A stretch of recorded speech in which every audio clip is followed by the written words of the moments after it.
البدع کے جملہ انشائیہ آنست کے قائل شراب صدق و کذب صفت تواں کرد وآں بر چند قسم است امر چو اضرب و نہیں چون لا تضرب و استفہام چو هل ضرب زید و تمنی چو لیتا زیدن حاضر۔ اب یہاں سے آگے بات چل رہی ہے، بات ختم ہوئی تھی کہ جملہ خبریہ کی بات ختم ہو گئی تھی۔ جملہ دو طرح کا تھا، جملہ خبریہ اور جملہ انشائیہ۔ اب یہاں جملہ انشائیہ کی بات چل رہی ہے، جملہ خبریہ کی مکمل بحث ہم نے تفصیل کے ساتھ پڑھ لی تھی۔ اچھا، جملہ انشائیہ اس کی طرف میں نے پہلے بھی اشارہ کیا تھا کہ انشاء کا معنی ہوتا ہے چاہنا، ٹھیک، اور جس میں طلب معلوم ہو اس کو کہتے ہیں جملہ انشائیہ۔ جملہ خبریہ نام سے پتہ چل رہا ہے وہ جملہ جس میں کسی چیز کی خبر دی جائے، جس کو کہنے والے کو سچا یا جھوٹا کہا جا سکے۔ ظاہر سی بات ہے، جب خبر دی جائے گی تو وہ خبر چاہے سچی بھی ہو سکتی ہے، وہ خبر جھوٹی بھی ہو سکتی ہے، لیکن جملہ انشائیہ میں ایسا معاملہ نہیں ہے۔ اس میں خبر ہوتی نہیں ہے تو اس میں سچ و جھوٹ کا کوئی تصور بھی نہیں ہوگا۔ خبر ہوگی تو سچ و جھوٹ کا تصور آئے گا، خبر ہوگی نہیں تو سچ و جھوٹ کا تصور آئے گا ہی نہیں۔ جس مثال کے طور پر بات ہوگی مکمل، جملہ تو کہتے ہیں جس میں مکمل بات ہو جائے، ٹھیک، لیکن اس میں سچ و جھوٹ کا کوئی تصور نہیں ہوگا۔ مثلا پانی لے آؤ، اب کوئی یہ کہے کہ پانی لے آؤ تو اس کا کہنے والے کو سچا یا جھوٹا نہیں کہہ سکتے ہیں، کیونکہ وہ خبر نہیں ہے۔ اسی طرح سو جاؤ، حکم دے کسی چیز کا، تو اس میں اس کہنے والے کو سچا جھوٹا نہیں کہہ سکتے ہیں۔ اس طرح کوئی چیز طلب کرے کہ کاش وہ حاضر ہوتا، کاش کا ایسا کام ہوا ہوتا، تو اس میں کوئی سچ و جھوٹ نہیں ہوتا ہے، ٹھیک ہے۔ کاش میں دوبارہ سے بچپن میں چلا جاتا، اس میں کوئی سچ و جھوٹ کا تصور نہیں ہے نا۔ تو ایسے بھی جملے ہوتے ہیں جس میں سچ و جھوٹ کا کوئی تصور نہیں ہوتا ہے، سچا و جھوٹا نہیں کہہ سکتے ہیں کہنے والے کو، ٹھیک، اسی کو کہتے ہیں جملہ انشائیہ۔ اب اس کی الگ الگ قسمیں ہیں اور یہ سب قسمیں آ رہی ہیں۔ پہلے ترجمہ دیکھ البدع کے جملہ انشائیہ آنست کے قائل شراب بصدق و کذب صفت تواں کرد۔ جملہ انشائیہ وہ ہے کہ اس کے کہنے والے کو سچائی اور جھوٹ کے ساتھ، سچ اور جھوٹ کے ساتھ متصف نہیں کر سکتے، متصف نہیں کر سکتے یعنی اس کو سچا جھوٹا نہیں کہہ سکتے کہنے والے کو۔ اب اس کی الگ الگ قسمیں، چند بر قسمت، اور اس کی چند قسمیں ہیں۔ اب جو بھی جملہ ایسے آ جائیں نا کہ ہم عقل سے پتہ لگا لیں گے کہ ہاں اس کے کہنے والے کو سچا جھوٹا نہیں کہہ سکتے، یوں سمجھو خبر نہیں ہوگی تو جملہ انشائیہ ہوگی، خبر کو ہی سچا جھوٹا کہا جا سکتا ہے، سچ یا جھوٹ کہہ سکتے ہیں کسی بھی خبر کو۔ اس کے علاوہ جو ہوگی وہ جملہ انشائیہ ہوں گی، اور بہت ساری قسمیں ہو سکتی ہیں، اس میں چند قسمیں یہاں گنوا دی ہیں، ٹھیک۔ اچھا، وہاں پر چند قسمت، اور یہ چند قسمیں گنوانے کے بعد ہمیں ایک راستہ مل جائے گا، ہاں ہم آسانی سے پتہ لگا لیں گے، آگے پڑھتے رہیں گے، ہاں صحیح ہے کہ سچ جھوٹا نہیں کہہ سکتے، تو فوراً ہم پتہ لگا لیں گے ہاں یہ جملہ انشائیہ ہے۔ ان چند قسموں کو صحیح سے یاد کریں اور صحیح سے ان کو سمجھنے کی کوشش کریں۔ وہاں پر چند قسمت، اس کی چند قسمیں ہیں۔ امر، پہلی قسم ہے امر۔ امر کا معنی کیا ہوتا ہے؟ امر وہ جملہ انشائیہ جس کے ذریعے کسی کام کا حکم دیا جائے، اس کو امر کہتے ہیں۔ کوئی بھی جملہ ہوگا جس میں حکمیہ جملہ ہوگا نا، اس کو امر کہیں گے۔ جیسے ابھی میں تھوڑی دیر پہلے مثال دی اردو میں، پانی لے آؤ، تو میں کسی کو پانی لانے کا حکم دے رہا ہوں، ٹھیک، پانی لانا طلب کر رہا ہوں، تو یہی امر ہے، ٹھیک ہے۔ تو وہ جملہ انشائیہ جس میں کسی چیز کا حکم دیا، جس کے ذریعے کسی چیز کا حکم دیا جائے، اسے کہتے ہیں امر۔ جیسے اضرب، اضرب کا معنی ہے بزن، نیچے دے رکھا ہے بزن، تو مار، ٹھیک۔ ایسے ہزاروں مثالیں ہو سکتی ہیں، اضرب، ٹھیک۔ اکتب، تو لکھ، اقرا، تو پڑھ، اقرا بسم ربک الذی خلق، ہے نا، اقرا پڑھیے، تو یہ سب کیا ہے؟ امر ہے۔ وہ نہیں، اسی طرح نہیں بھی، نہیں امر کا بالکل الٹا ہے۔ امر میں کسی چیز کا حکم دیا جاتا ہے اور اس میں کسی چیز سے روکا جاتا ہے۔ تو آسانی سے تعریف ہو جائے گی. وہ جملہ انشائیہ جس کے ذریعے کسی کام کے نہ کرنے کا حکم دیا جائے, جس کے ذریعے کسی کام سے روکا جائے, اس کو کہیں گے نہیں. جیسے لا تضرب, تو مت مار. ٹھیک. تیسری قسم ہے استفہام. استفہام کا معنی ہوتا ہے سوال کرنا. استفہام جس جملے کے ذریعے سوال کیا جائے گا اس کو جملہ اس کو جو استفہام کہیں گے, اس جملے کو جملہ استفہامیہ کہہ لیں گے اس کو. اچھا, جیسے حل ضرب زید, کیا زید نے مارا. اب اس میں پوچھا جا رہا ہے کیا زید نے مارا. دیکھو سب کو تعریف کو دھیان رکھنا کہ اس میں سچا جھوٹا کہہ سکتے ہیں. کیا زید نے مارا, اس کو سچا جھوٹا کہہ ہی نہیں سکتے, ایک سوال پوچھا جا رہا ہے. ٹھیک. وہ تمنی, دیکھو تمنا اردو سے بنا ہے, اردو مطلب اردو سے کیا بنا ہے, خود فارسی لفظ ہے تمنا. اچھا تمنی, تمنا معنی کیا ہوتا ہے, آرزو کرنا. تو وہ جملہ جس کے ذریعے آرزو کی جائے, ٹھیک ہے, کسی چیز کی, اس کو کہتے ہیں تمنی. جیسے لیتا زیدن حاضرن, زیدن اس کو پڑھنا, لیتا کے بعد منصوب ہوگا اس میں, وہ آگے آئے گی اس کے الگ سے بحث ان چیزوں کی, ہے نا. لیکن لیتا زیدن حاضرن, کاش کہ زید حاضر ہوتا. ٹھیک. آگے ہے وہ ترجی. ترجی, ترجی کا معنی کیا ہوتا ہے. دیکھو تمنی میں کسی چیز کی آرزو کی جاتی ہے, اور ترجی میں کسی چیز کی امید کی جاتی ہے. ٹھیک. امید, جیسے لعل عمرن غائبن, کاش عمر غائب ہوتا. ٹھیک ہے, اس میں امید کی جا رہی ہے کاش کے عمر, نہیں کاش کے نہیں لائیں گے, اس میں امید ہے کہ لعل عمرن غائبن, امید ہے کہ عمر غائب ہے, یعنی یقینی طور پر کسی چیز کا نہیں معلوم ہے, امید جتائی جا رہی ہے کہ امید ہے کہ عمر غائب ہوگا. کوئی پوچھے گا عمر موجود ہے کہ نہیں ہے, ٹھیک, کہیں گے یا امید ہے کہ وہ موجود نہیں ہے, وہ غائب ہے. تو اس میں کسی چیز کی امید کی جا رہی ہے. ٹھیک. وعقود, اور ایک قسم ہے اس کی عقود. عقود کا معنی کیا ہوتا ہے, عقد کا معنی ہوتا ہے معاملہ طے کرنا. آپس میں دو شخص معاملہ طے کرتے ہیں, اس کو کہتے ہیں, یہ کہہ سکتے ہیں اردو میں لین دین کرنا. ٹھیک ہے, کوئی بے کر رہے ہیں آپس میں, کوئی خرید و فروخت کر رہے ہیں, تو وہاں جو معاملات ہوتے ہیں اس کو کہتے ہیں عقود. صرف خرید و فروخت میں نہیں, اس کے علاوہ بھی جو معاملات ہوتے ہیں, جیسے نکاح شادی وغیرہ ہوتی ہے, اس میں بھی وہ معاملات ہوتا ہے. تو ایک طرف سے کہتے ہیں قبول کیا, کہاں قبول کیا. ٹھیک ہے, تو وہ بھی عقود, وہ بھی ایک طرح کا عقود ہے. وہی لین دین میں کیا ہوتا ہے, کوئی چیز کوئی بیچتا ہے کہ تم نے یہ چیز خرید لی, دوسرے کہ ہاں میں نے خرید لیا. یا ایک کہے کہ کہ تم نے اس کو بیچا, تو دوسرا کہے کہ ہاں میں نے بیچا, دوسرا کہے ہاں میں نے خرید لیا. تو یہ جو معاملات ہوتے ہیں دو طرفہ ہوتے ہیں. عقود میں کیا ہے, دو طرفہ بات ہوتی ہے, معاملہ. تو عقود وہ جملہ انشائیہ جس کے ذریعے معاملات, مثلا خرید و فروخت ہے, نکاح وغیرہ کے معاملات کیے جائیں, اس کو کہتے ہیں عقود. جیسے دیکھو, جیسے بعتو و اشتریتو, تو ایک طرف سے کہے بعتو میں نے بیچا, وہ اشتریتو دوسری طرف سے دوسرا بندہ کہے وہ اشتریتو میں نے خرید لیا. ٹھیک ہے, یہ الگ الگ نہیں استعمال ہوں گے, الگ الگ جب ہوں گے نا, بعتو اگر الگ سے ہوتا ہے, الگ الگ کریں گے اس کو, پھر یہ جملہ انشائیہ نہیں رہیں گے, اس بات کو دھیان رکھنا ہے. پھر یہ جملہ خبریہ ہو جائیں گے. مثال کے طور پر کہے گا بعتو میں نے بیچ دیا, اس میں تو خبر دی جا رہی ہے, اس کو تو سچا جھوٹا کہا جا سکتا ہے. اسی طرح اشتریتو میں نے خرید لیا, اس کو سچا جھوٹا کہا جا سکتا ہے. لیکن جب معاملہ ہو رہا ہو نا, اس میں سچ جھوٹ نہیں کہا جا سکتا, جب دو طرفہ بات ہو رہی ہو. اگر ان دونوں کو ساتھ میں ملا کے بولیں گے نا, تب یہ ہوگا جملہ انشائیہ. اس بات کا خیال رکھنا ہے آپ کو. اچھا, آگے وہ ندا. ندا کیا ہوتا ہے, جس جملے کے ذریعے کسی کو اپنی طرف کسی کی توجہ اپنی طرف کی کروائی جاتی ہے, اس کو کہتے ہیں ندا.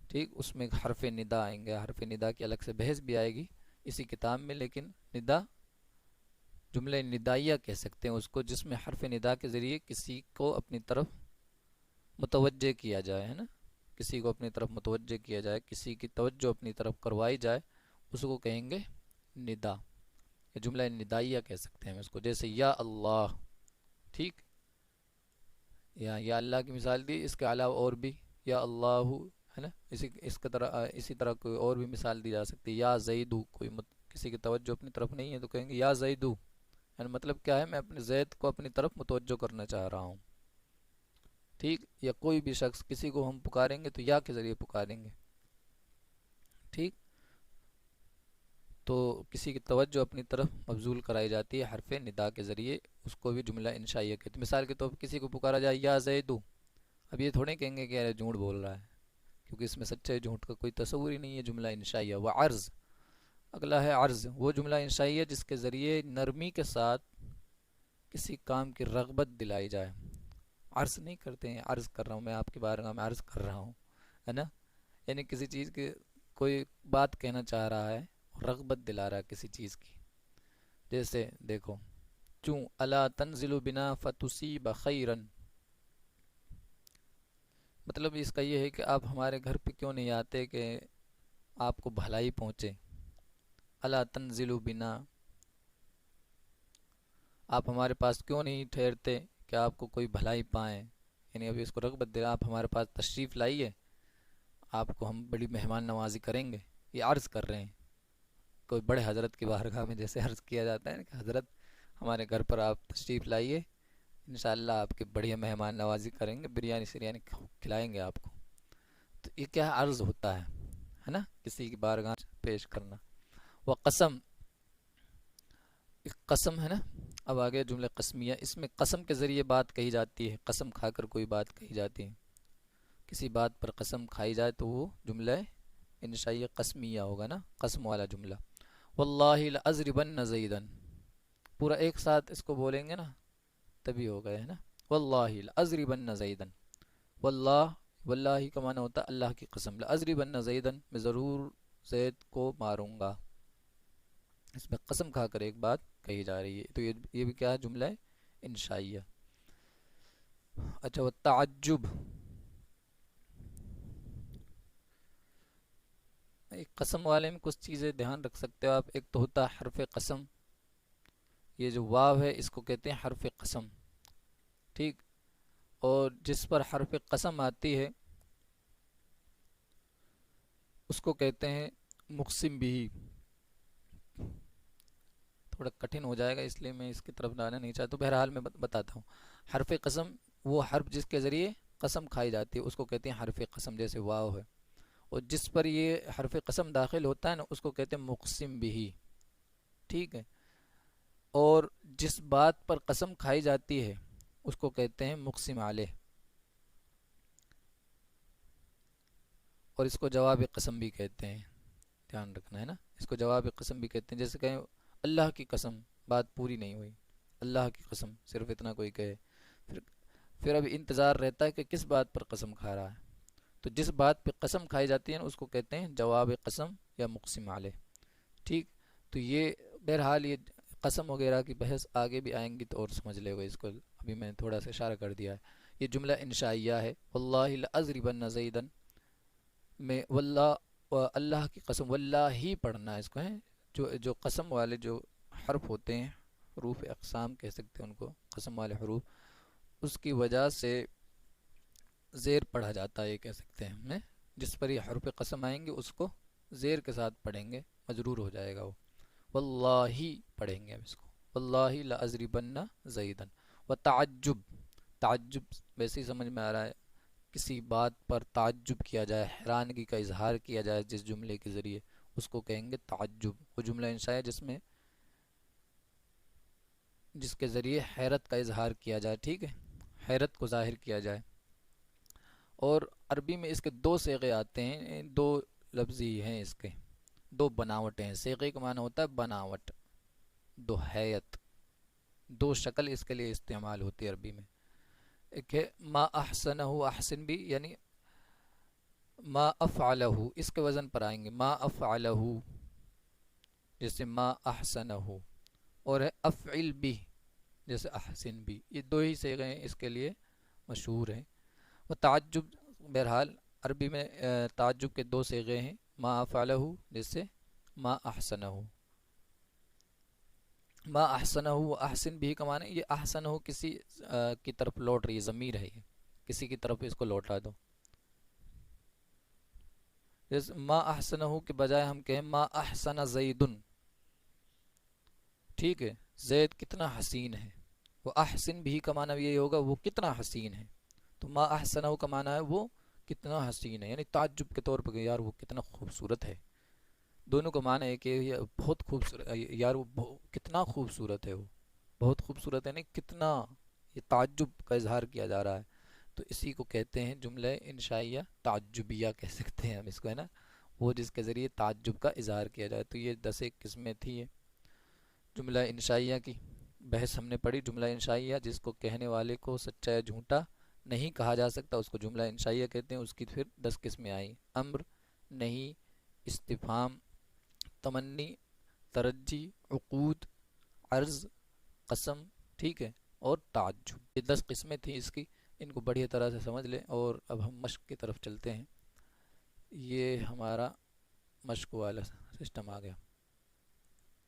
اچھا جی، مشق نمبر 3، تو یہ سبق نمبر بھی 3 ہے. ذیل کے مثالوں میں بتاؤ کہ کون سا جملہ خبریہ اور کون سا جملہ انشائیہ، اور انشائیہ کی کون سی قسمیں. تھوڑا سا دماغ لگا لینا آپ لوگ، اس میں بہت زبردست اس کی مشق ہو جائیں گی. دیکھو مشق کے بارے میں پتہ ہے کیا کہا گیا ہے. عرب ایک انگلش کی مثال آپ کو، مثل بیان کرتا ہوں، مثال نہیں، مثل، کہاوت. انگلش میں کہتے ہیں practice makes a man perfect. Practice makes a man perfect, یعنی پریکٹس یعنی مشق. مشق انسان کو پرفیکٹ بنا دیتی ہے. مشق جو انسان کرتا ہے نا وہ ماہر ہو جاتا ہے اس چیز میں. صرف کوئی چیز آنے سے، کوئی چیز سیکھ جانے سے انسان ماہر نہیں ہوتا ہے جب تک کہ اس کی مشق نہ کی جائے. مثال کے طور پر کوئی کسی کو سکھا دی جائے کہ دیکھو بائک اس طرح چلے گی، ہینڈل کو پکڑنا، گیئر لگانا، پہلے گیئر سے شروعات کرنا، پھر دھیرے دھیرے دوسرا تیسرا اس طرح گیئر لگانا اور بائک چلانا سیکھ جاؤ گے تم. یہ کسی کو بتا دیا کہ وہ بائک چلا لے گا، زندگی میں نہیں چلا پائے گا. بلکہ اس کو مشق کرنی ہوگی باقاعدہ، اس کو بار بار ٹرائی کرنا پڑے گا. اس کو مشق کا معنی ہی ہوتا ہے نا. تو مشق انسان کو پرفیکٹ بنا دیتی ہے. Practice makes a man perfect. اب ہم دیکھتے ہیں مشق. ذیل کے مثالیں میں بتاؤ کہ کون سا جملہ خبریہ اور کون سا جملہ انشائیہ، اور انشائیہ کی کون سی قسم ہے. جملہ خبریہ اور جملہ انشائیہ کو ہم نے پہچاننا ہے. دیکھو جملہ انشائیہ کی یہ 10 قسموں میں سے کچھ آئے گا، ہمیں سمجھ لینا ہے. پہلا اسلمو، امر ہے یہ، ابھی ہم نے امر پڑھا، ٹھیک ہے. آمنو، اب یہ امر نہیں، یہ جملہ انشائیہ کی قسموں میں سے ہم دیکھ رہے ہیں 10 قسموں میں سے کچھ ہے کہ نہیں ہے. آمنو کے بارے میں بتا دوں، ویسے ہی ان 10 قسموں میں سے ہے نہیں ہے. وہ ایمان لائے، اس کا معنی ہوگا وہ ایمان لائے، ٹھیک، ماضی ہے یہ. لا تکفرو، دوسری قسم بھی پڑھی تھی جو ہم نے، جملہ انشائیہ کی نہیں، یہ نہیں ہے، کفر نہ کرو. بشر، میں ایک آدھ بتا رہا ہوں آپ کو، پھر آپ کو یہ حل کرنا. بشر، یہ بھی امر ہے، خوشخبری دو. لیت زیدن عالم، یہ کون سا جملہ ہے؟ جملہ خبریہ ہے، جملہ انشائیہ ہے، آپ خود اس کو بتانا ہے، ٹھیک ہے. حمید بکر، جملہ انشائیہ ہے کہ جملہ خبریہ ہے؟ جملہ خبریہ ہے تو کون سا ہے، کون سی قسم ہے، اور جملہ انشائیہ ہے تو اس کی کون سی قسم ہے، کون سی قسم ہے، ٹھیک. اتقتلون، ٹھیک، سوال کیا جا رہا ہے. آمنا، وہ ایمان لائے. ابصر بھی، اسی طرح کا بھی ہم نے پڑھا، ابصر بھی، احسن بھی، ٹھیک ہے. ما اعجل زید، اسی کا وزن پر ہے ما احسنہ، ما احسن زید جیسے میں نے مثال دی تھی، ٹھیک ہے. تو جملہ انشائیہ یہ بھی. الا تکرم زیدن، ٹھیک. لا تقول، کون سا جملہ خود پہچانا. لعل الساعة قریب، ازید قاعد، نکحت، لعل بکرا نائم، من جاء، من جاء، ٹھیک. من ابوکا، اور کبر، ٹھیک. یہ کچھ جملے تھے، ان کو آپ کو پہچاننا ہے، اور اس میں تھوڑا سا ٹائم لگا کہ پہچانو بڑھیا طرح سے. انشاءاللہ تعالی جلدی آپ کی بہت اچھی پکڑ ہو جائے گی علم نحو حاصل کرنے میں۔ اللہ تعالیٰ کی بارگاہ میں دعا ہے اللہ تعالیٰ ہمیں سمجھنے کی توفیق